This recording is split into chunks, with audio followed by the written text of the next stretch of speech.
అందరికీ హాయ్ అండి, welcome back to our channel. ఈరోజు వీడియోలో హోటల్ స్టైల్లో ఇడ్లీ కారం పొడి రెసిపీని మీతో షేర్ చేస్తున్నాను. ది బెస్ట్ కారం పొడి రెసిపీ అనమాట. ఏ టిఫిన్స్లోకైనా అదిరిపోతుందండి. ఇడ్లీలోకైనా, దోశలోకైనా, మసాలా దోశ వేసేటప్పుడైనా పైన వేసుకునే కారపొడిలా మినపవడల్లోకైనా లేదా స్నాక్స్లోకైనా ఎలాగైనా కూడా సర్వ్ చేసేసుకోవచ్చు. ఏ కాంబినేషన్లోకైనా బెస్ట్ సూటబుల్ కారపొడి ఇది. ఈ కారపొడిని ఒక్కసారి చేసుకొని స్టోర్ చేసుకుంటే ఈజీగా 3 వీక్స్ పాటు ఫ్రెష్గా ఉంటుందండి. అదే ఫ్రిడ్జ్లో స్టోర్ చేసుకుంటే కనుక 1.5 మంత్ దాకా ఫ్రెష్గా తినొచ్చు. ఇంట్లో చేసుకొని టేస్ట్ చేసిన తర్వాత టిఫిన్స్లోకి కారపొడి అంటే మీకు మైండ్లో బ్లైండ్గా ఈ రెసిపీనే గుర్తొస్తుందండి. అంత బాగుంటుంది. ఇక అస్సలు ఆలస్యం చేయకుండా ఈ రెసిపీ ఎలా చేసుకోవాలో ప్రాసెస్ని చూపించేస్తా. స్టవ్ పైన ప్యాన్ పెట్టుకొని ప్యాన్ని కొంచెం హీట్ చేయాలి. ప్యాన్ హీట్ అయిన తర్వాత ఇందులోకి 1/2 కప్పు దాకా మినపప్పు వేసుకోవాలి. అలాగే 1/2 కప్పు దాకా పచ్చిశనగపప్పును కూడా వేసుకోవాలి. వీటిని దోరగా చిన్న మంట మీదే వేయించేసుకోవాలి. లో ఫ్లేమ్లో వేయించేస్తే గింజ లోపల వరకు వేగి కమ్మటి రుచి వస్తుంది. ఇలా దూరగా వేగిన తర్వాత ఒక ప్లేట్లోకి ట్రాన్స్ఫర్ చేసేసుకోవాలి. మళ్ళీ ఇదే ప్యాన్ని స్టవ్ పైన పెట్టుకొని 2 టేబుల్ స్పూన్ల దాకా కందిపప్పును వేసుకోవాలి. కొంచెం వేగిన తర్వాత ఇందులోనే 2 టేబుల్ స్పూన్ల దాకా పుట్నాలని వేసుకోవాలి. ఇందులోనే 2 టేబుల్ స్పూన్లు నువ్వులు కూడా వేసుకోవాలి.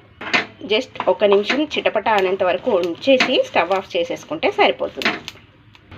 మళ్ళీ ఇదే ప్యాన్ని స్టవ్ పైన పెట్టేసుకొని 1/2 టేబుల్ స్పూన్ దాకా ఆయిల్ వేసేసుకోవాలి. నూనె హీట్ అయిన తర్వాత 1 టీ స్పూన్ దాకా జీలకర్ర, 1/2 టీ స్పూన్ దాకా మెంతులు. ఇవి కాస్త వేగిన తర్వాత కారానికి తగ్గట్టు ఎండుమిర్చిని యాడ్ చేసుకోవాలి.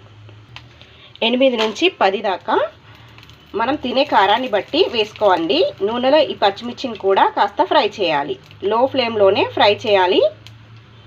ఆ తర్వాత 2 లేదా 3 రెమ్మల కరివేపాకు, చిన్న ముక్క చింతపండు వేసేసి కాస్త ఫ్రై చేసుకోవాలి. కాస్త కొంచెం క్రిస్పీగా అయిన తర్వాత స్టవ్ ఆఫ్ చేసేసేయాలి. ఇప్పుడు వీటన్నిటిని పూర్తిగా చల్లారిపోనివ్వాలి. ఇక్కడ నేను మీతో ఒక విషయం షేర్ చేసుకోవాలనుకుంటున్నానండి. అయితే నా కాలేజ్ డేస్లో అనమాట, మేము అవుట్ సైడ్ ట్రిప్ వెళ్ళినప్పుడు ఒక మేడం వాళ్ళ ఇంట్లో నైట్ టైం స్టే చేయాల్సిన సిచ్యువేషన్ వచ్చింది. సో మార్నింగ్ టైంలో ఇడ్లీలోకి కారపొడి వేశారనమాట మేడం వచ్చేసి.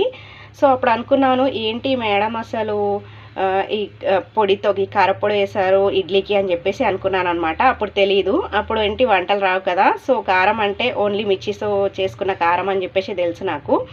సో చూసారా, మేడం ఆ రోజుల్లోనే అంత అప్డేటెడ్గా ఉన్నారు.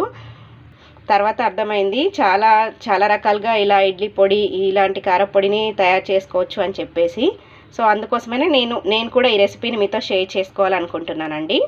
సీరియస్లీ నేను అప్పుడు అలా ఫీల్ అయినందుకు ఆ మేడంకి అయితే ఇప్పుడు సారీ చెప్పుకోవాలనుకుంటున్నానండి. మీకు కూడా ఇలాంటి మెమరీస్ ఏదైనా ఉన్నట్టయితే నాకు కామెంట్ సెక్షన్లో షేర్ చేయండి. సో ఇవన్నీ పూర్తిగా చల్లారిపోయాయి కదా, వీటన్నిటిని ఒక మిక్సీ జార్లోకి తీసుకుందాము.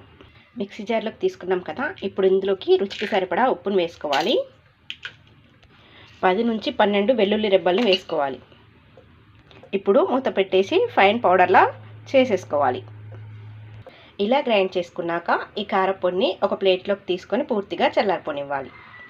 చల్లారిన తర్వాత ఎయిర్ టైట్ జార్లోకి వేసుకొని స్టోర్ చేసుకోవచ్చు. అంతేనండి, టిఫిన్స్లోకి సూపర్ టేస్టీగా ఉండే ఇడ్లీ పొడి రెడీ అయిపోయింది. మంచి అరోమా ఉంది, స్మెల్ అయితే అదిరిపోతుంది అనమాట. టేస్ట్ అయితే చాలా బాగుంటుందండి. హోటల్ స్టైల్ కారపొడి టేస్ట్ వస్తుందన్నమాట.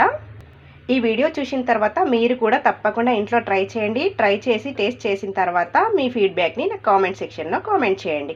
ఈ వీడియో నచ్చితే లైక్ చేయండి, మీ ఫ్రెండ్స్కి రిలేటివ్స్కి షేర్ చేయండి. మరిన్ని సింపుల్ క్విక్లీ రెసిపీస్ కోసం మన ఛానల్ని సబ్స్క్రైబ్ చేసుకోండి.